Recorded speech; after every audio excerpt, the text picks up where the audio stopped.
आंतरिक सुरक्षा को लेकर भारत में जो मुख्यमंत्रियों की बैठक हुई है उसमें किस तरह से आज आंतरिक सुरक्षा को लेकर गुजरात के मुख्यमंत्री ने केंद्र सरकार की नीतियों पर निशाना साधा। नेशनल काउंटर टेररिज्म सेंटर यानी एनसीटीसी को लेकर केंद्र सरकार और नरेंद्र मोदी आमने सामने आ गए हैं। मोदी ने कहा है कि आईबी से मल्टी एजेंसी सेंटर को लेकर एनसीटीसी को देना गलत है। वहीं सरकार का कहना है कि एनसीटीसी न बनने से आतंक के खिलाफ लड़ाई कमजोर पड़ रही है। प्रधानमंत्री की चेयरमैनशिप में प्लानिंग कमीशन पिछले 50 साल से काम कर रहा था। इस बार आपने अचानक एनएसी बना दी। एनएसी बना दी तो प्लानिंग कमीशन बेकार हो गया, उसका कोई रोल ही नहीं रहा। तो ऐसी स्थिति एनसीटीसी के कारण होगी तो नहीं होना चाहिए। मैंने आज एक गंभीर आरोप लगाया है। मैंने कहा है सारी एजेंसीज को अपने निजी राजनीतिक उपयोगों के लिए कर रहे हो और उसके कारण इंस्टीट्यूशंस भी सारी आप बर्बाद कर रहे हो। Original NCTC order was a tighter, stronger order, but because of opposition from some states, the government agreed to take it out of the IB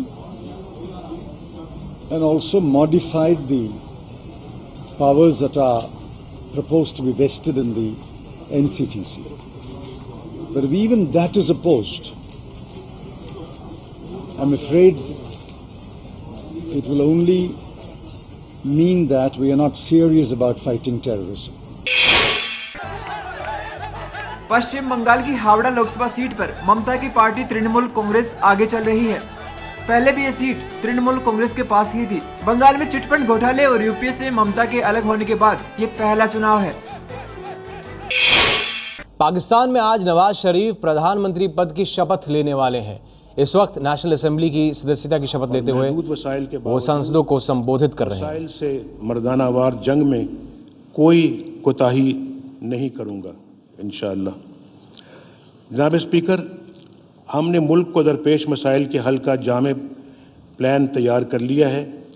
हमारी मनसूबाबंदी का मरकज़ी नुक्ता ज़री, सनती और तजारती सरगर्मियों को फ़रोग़ देकर कफ़ालत की ऐसी मंजिल हासिल करना है कि पाकिस्तान अपने पाँव पर खड़ा हो सके। दूसरों के सामने हाथ फैलाने वाले कभी अपने पाँव पर खड़े नहीं हो सकते। एक मजबूत इंफ्रास्ट्रक्चर के ज़रिए तरक्की और खुशहाली के नए मौक़े पैदा करना मेरी हुकूमत की अहम तरजीह होगी।